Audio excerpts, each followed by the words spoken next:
siang gini enaknya kita tidur, ya. Tapi karena tanggung jawab ya dan profesionalisme kita, maka sebagai siswa yang baik maka kita harus selalu siap dan semangat untuk belajar.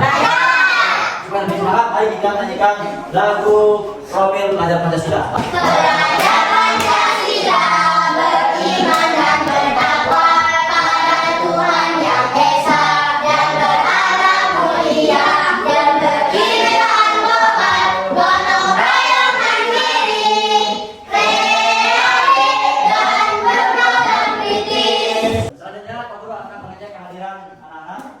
Lalu Ali Wastu Kencana, Baik Pak. Baik Bina, Baik Pak. dan Desada, Baik Pak. Muhammad Hanafi, Baik Pak. Muhammad Farul Razi, Alhamdulillah baik Pak. Rafi Aulia. Baik Pak. Selanjutnya seperti biasa sebelum kita mulai belajar, mari kita sama-sama berdoa kepada Allah Subhanahu wa taala supaya apa yang kita pelajari pada pagi hari ini mendapatkan berkah dan ridho dari Allah Subhanahu wa taala. Berdoa mulai. Bismillahirrahmanirrahim. Raditu billahi rabban wa bil islami dinan wa bi Muhammadin sallallahu alaihi wasallam nabiyyan wa rasulan. Rabbi zidni ilma warzuqni fahma. Amin ya rabbal alamin. Selanjutnya mari kita menyanyikan salah satu lagu wajib nasional yang berjudul Garuda Pancasila. Oke? Garuda Pancasila, aku tak mendukungmu.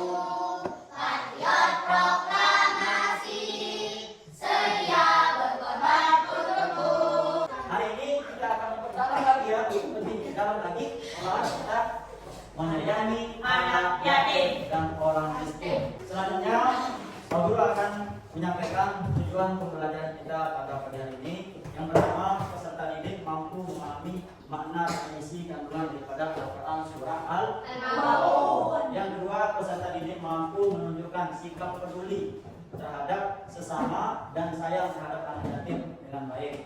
Yang ketiga, peserta didik mampu menerapkan nilai-nilai isi kandungan Al-Quran surah Al-Maun dalam kehidupan sehari-hari melalui kegiatan diskusi dan kegiatan sehari-hari baik di rumah maupun di sekolah.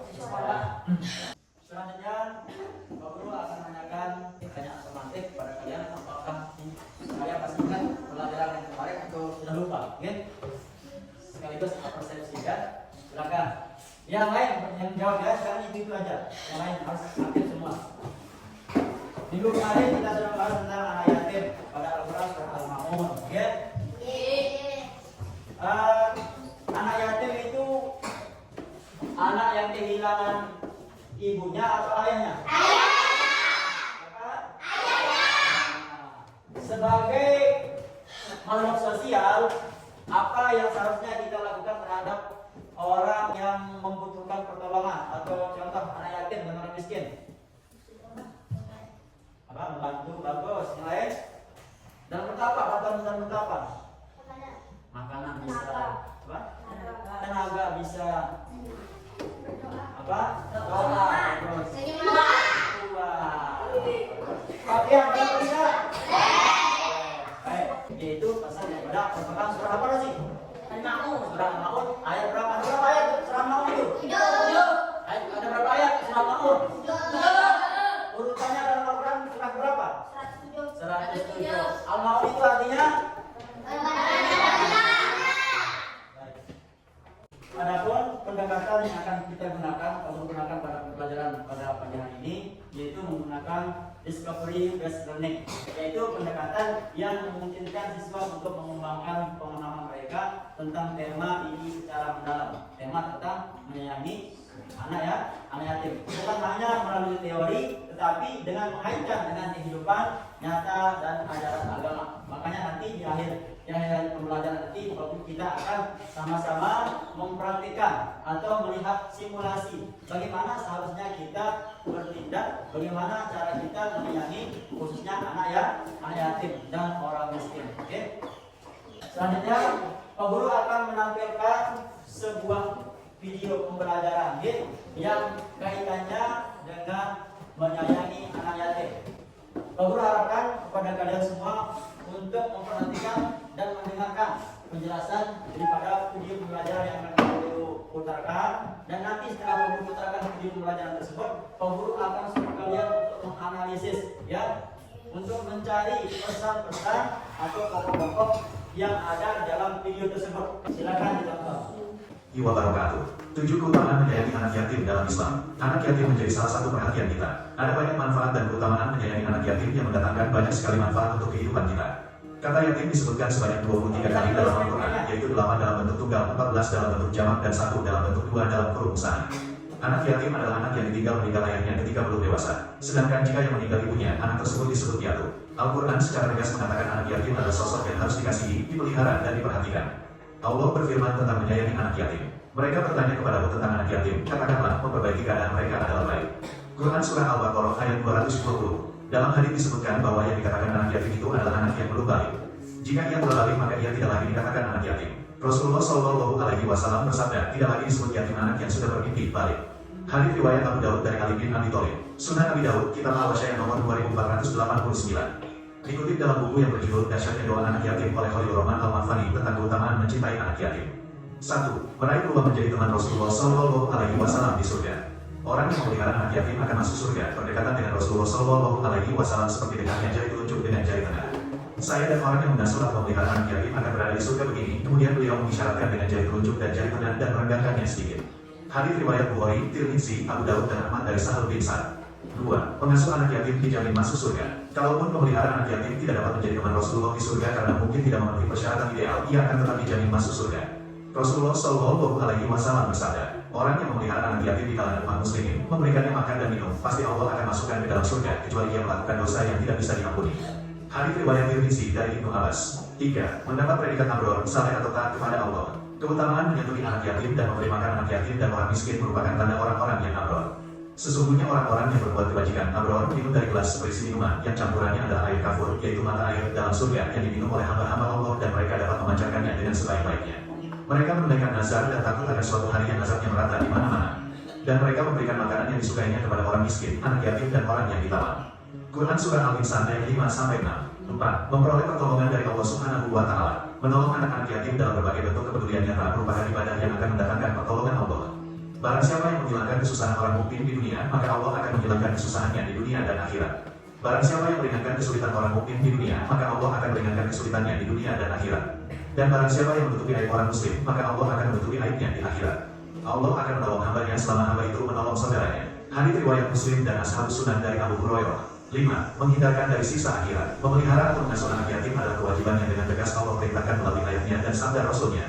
Rasulullah Shallallahu Alaihi Wasallam bersabda bahwa Allah Subhanahu wa Ta'ala berfirman, demi yang mengutusku dengan hak, Allah tidak akan menyiksa pada hari kiamat nanti orang yang menyayangi anak yatim, lemah lembut pembicaraan dengannya, menyayangi keyatiman dan kelemahannya.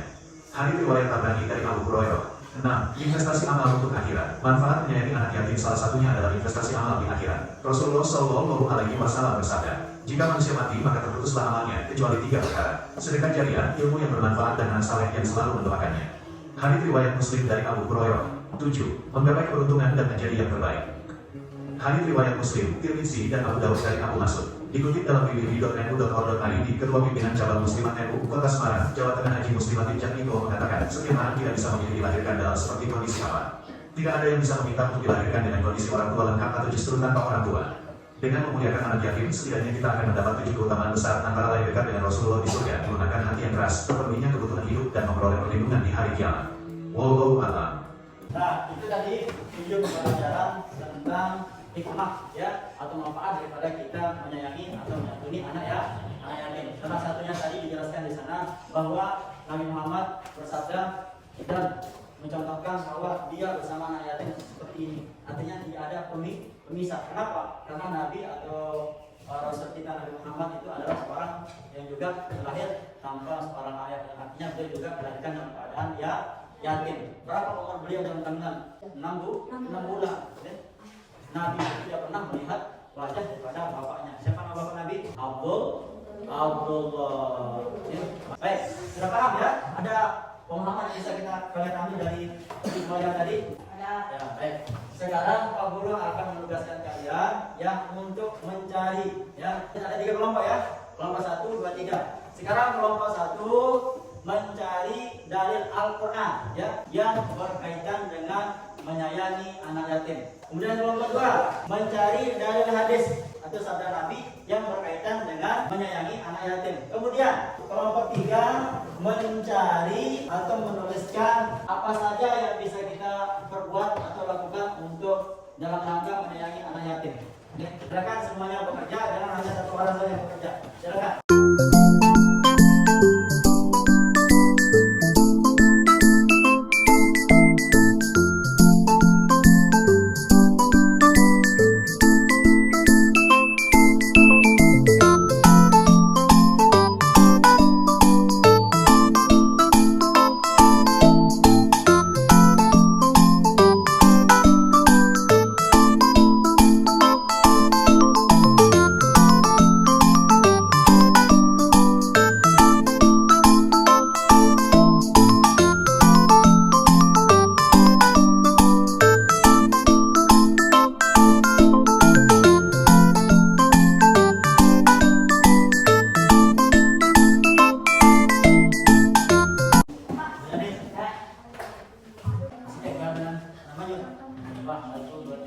Assalamualaikum warahmatullahi wabarakatuh. Waalaikumsalam warahmatullahi wabarakatuh. Kami dari kelompok 1 akan mempresentasikan hasil diskusi kami.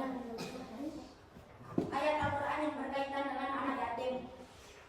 Bismillahirrahmanirrahim.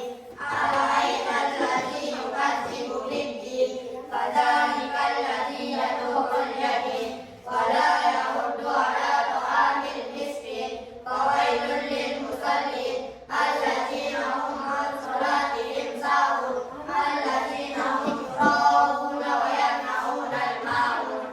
Artinya, 1, tahukah kamu orang yang mendustakan agama? 2, maka ia orang yang menghardik anak yatim. 3, dan tidak mendorong memberi makan orang miskin. 4, maka celakalah orang yang sholat. 5, yaitu orang-orang yang lalai terhadap sholatnya. 6, yang berbuat riya dan enggan memberi bantuan. Sekian. Assalamualaikum warahmatullahi wabarakatuh. Assalamualaikum warahmatullahi wabarakatuh. Waalaikumsalam warahmatullahi wabarakatuh. Kami dari kelompok 3 ingin membacakan hasil diskusi kami. Menyayangi anak yatim. Contoh menyayangi anak yatim. Seperti yang dicontohkan Rasulullah agar kita membesar kepala anak yatim dan kasih sayang. Contoh memberikan kebutuhan pokok, memberikan makanan, minuman, peralatan sekolah, pakaian dan keperluan pokok lainnya. Contoh menguasai dan membimbing, seperti mempersiapkan biaya untuk pendidikan dan di masa dewasa. Assalamualaikum warahmatullahi wabarakatuh. Waalaikumsalam warahmatullahi wabarakatuh. Nah, demikian tadi presentasi dari teman-teman kalian. Semoga apa yang teman-teman kalian sampaikan tadi bisa menambah ilmu, tentunya khususnya dalam kita menyayangi anak yatim. Selanjutnya, supaya kalian lebih memahami tentang konsep menyayangi anak yatim, kita akan lanjutkan dengan ada namanya metode role play, okay? Nah, di mana kalian akan bermain peran bersama teman-teman kalian untuk mempraktikkan langsung bagaimana seharusnya kita berperilaku dalam rangka menyayangi anak yatim. Bagaimana sikap kita terhadap anak yatim atau anak yang kekurangan kasih sayang.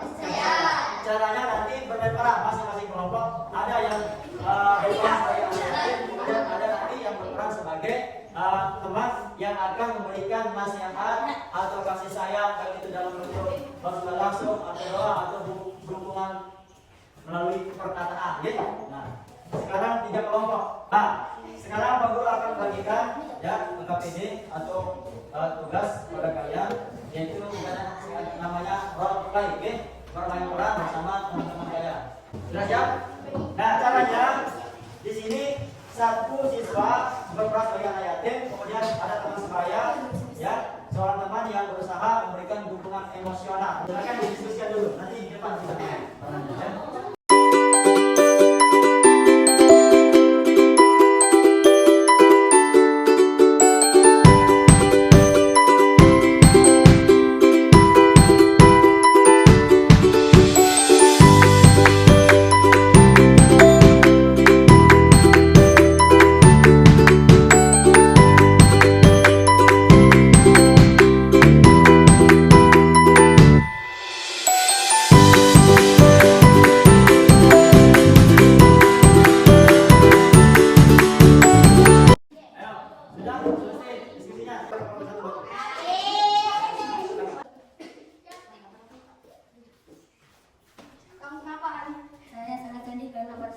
ditinggalkan oleh ayah saya. Tenang saja, aku dan teman-teman akan selalu menemanimu. Terima kasih. Oh iya, terima kasih. Sama-sama. Ayo kita main. Ayo kita main.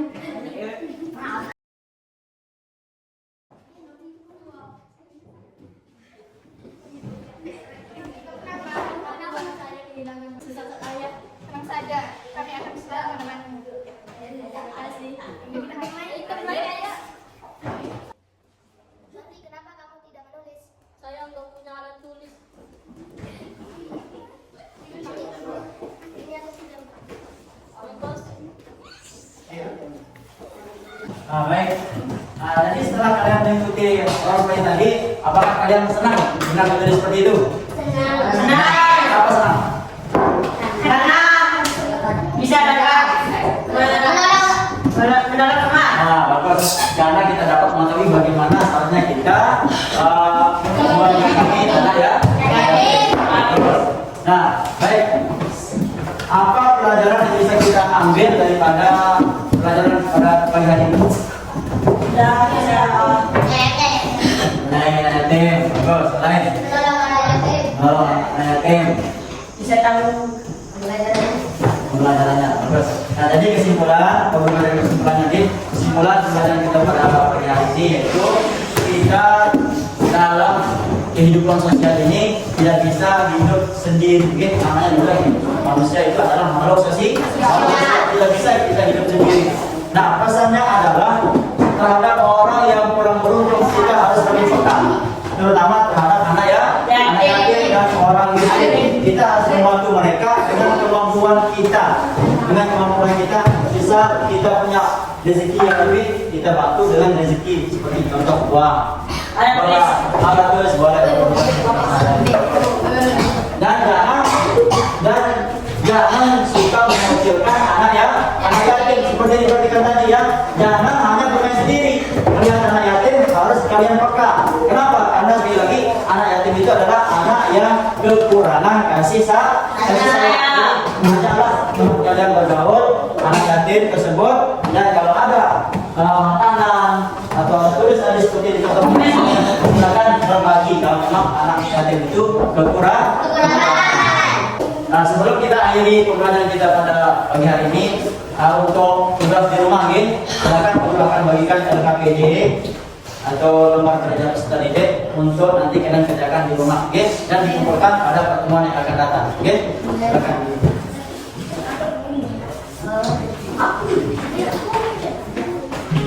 Kerjakan di rumah ya. Ya, bagus. Nanti ini bagi temannya. Apakah ada pertanyaan? Ada? Tidak ada. Jadi sudah jelas ya. Kalau tidak ada pertanyaan, aku ucapkan terima kasih atas atensi kalian, atas partisipasi kalian pada pembelajaran ini. Semoga apa yang kita pelajari pada pagi hari ini mendapat ridho dan berkah dari Allah Subhanahu wa Ta'ala. Dan mari kita akhiri pelajaran kita pada pagi hari ini dengan sama-sama membaca doa penutup majelis.